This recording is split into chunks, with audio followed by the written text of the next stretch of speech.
What's up, students? It has been a minute since I've gotten to see a lot of you guys. And so since the last time I saw you, I've become a dad. My daughter Collins was born on March 26th, and she's just absolutely perfect. Maddie and I love her so, so much, and we can't wait for you guys to get to meet her. But for home groups today, I want to start off by asking you guys a question. And the question is this: when is the last time you thought something was unfair? I know this happens a lot. Some of you may be thinking something unfair happened in the car on my way to group tonight. For others, it may be the slacker that, every group project has, that when you do that project together, they don't do anything, but they get the same exact grade as everyone else. And that doesn't seem fair. Or maybe maybe one of the other things that's unfair is the way your parents treat you and your siblings differently. And so for me, I remember me and my brother, it felt like we were always treated differently no matter what we were going through. And that never really sat right with me. So unfortunately, we know that things in life don't always end up the way that we think that they're supposed to. We all know what it's like to see something or face something and think, that's not fair.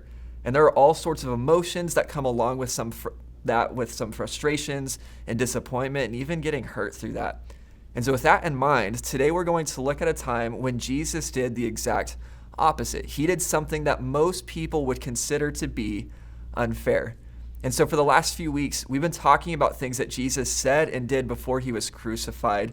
But this week, we're going to look at something that he did with Peter, one of his disciples, just before the crucifixion. And so Jesus had different types of friendships with all of his disciples, and we see this through Scripture.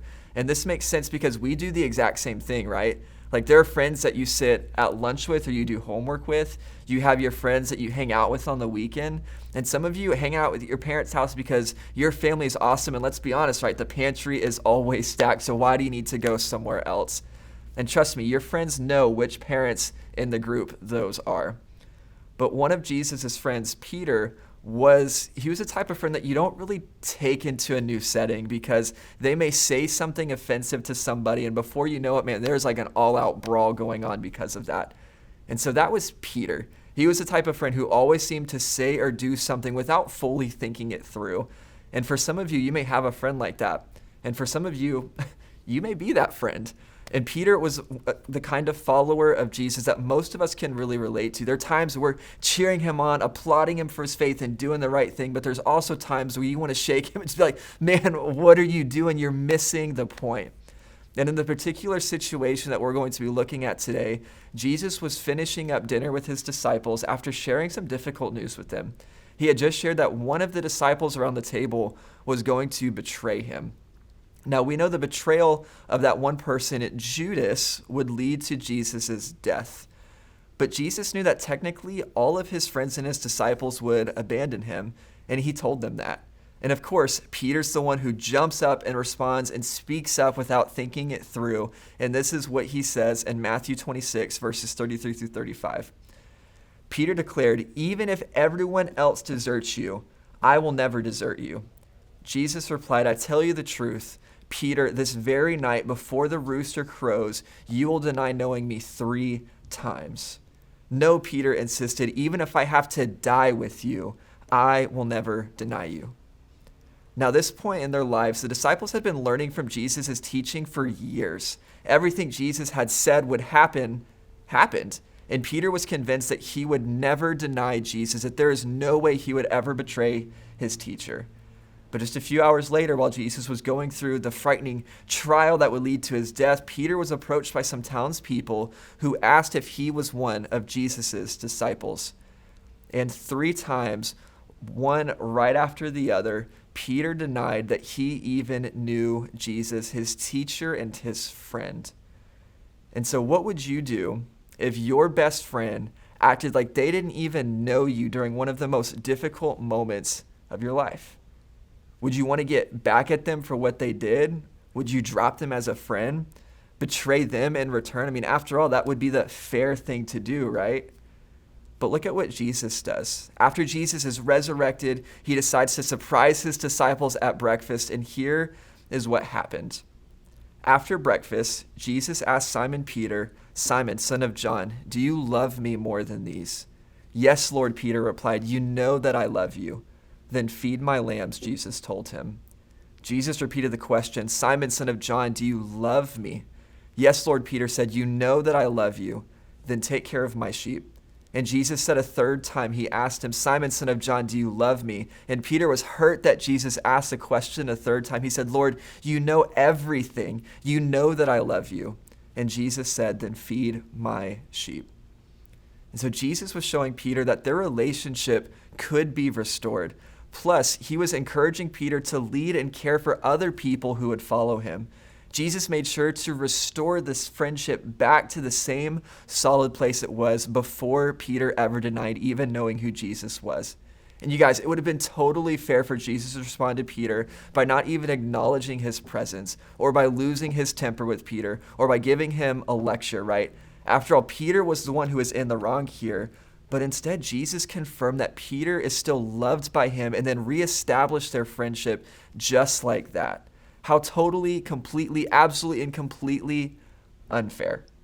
Jesus' response was 100% unfair in the best way possible. Why? Because of grace. Grace is being unfairly good to someone who doesn't deserve it. And if you think about it, Jesus does this time and time again in his life through tax collectors, prostitutes, and sinners that were seen as detestable people by the Pharisees and the religious leaders. They wouldn't have been caught dead with these types of people. Yet, these are the people that hung out with and ate dinner with Jesus, who he even invited to follow him. Think about the criminal that was crucified next to Jesus.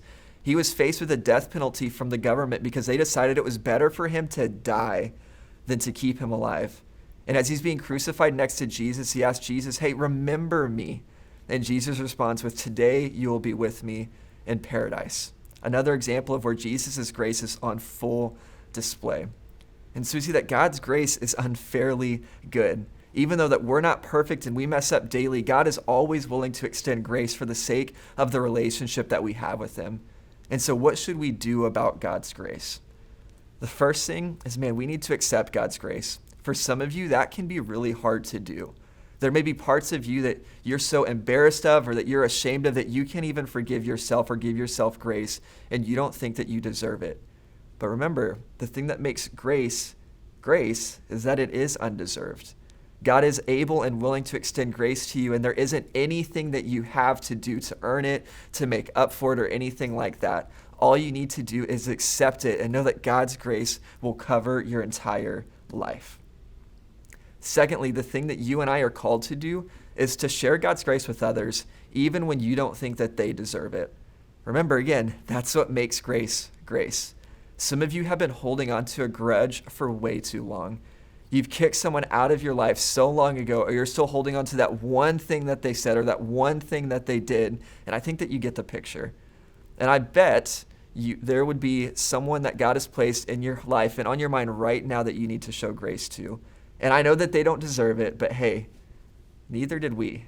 Yet God still showed us grace. And one of the best things that you can do to be the hands and feet of Jesus and love other people the way that Jesus did is by giving them grace freely. And then you guys, imagine what it would look like and the way that it would change if we extended grace unfairly the way that God does.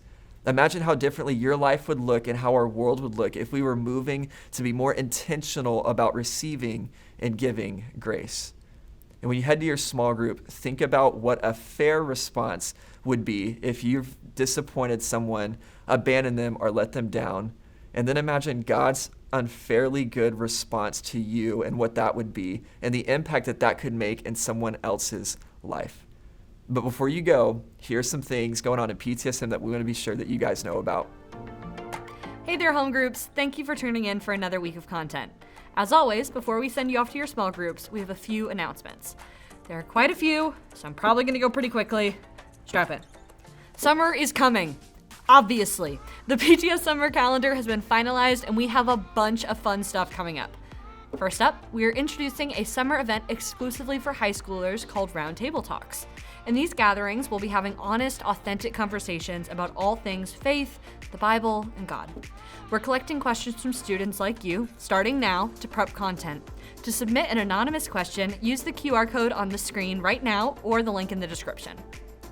Second, we are still accepting applications for the South Texas Serve trip in mid-July. Come join PTSM as we serve a community at the Texas-Mexico border. No previous serve experience required. Apply at prestontrail.org/events.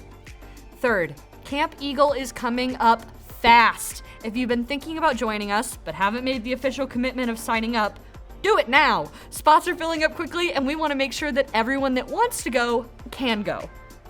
Finally, Block Party is next week. The theme is Field Day. So what does that mean? It means that you should bring your friends, adorn some comfy athleisure wear, and get ready to show down for some awesome prizes. You're not going to want to miss out. Service starts at 6 p.m. We'll see you there. All right, that's all from us here. Enjoy your home group, and we'll see you next week for Block Party. Bye.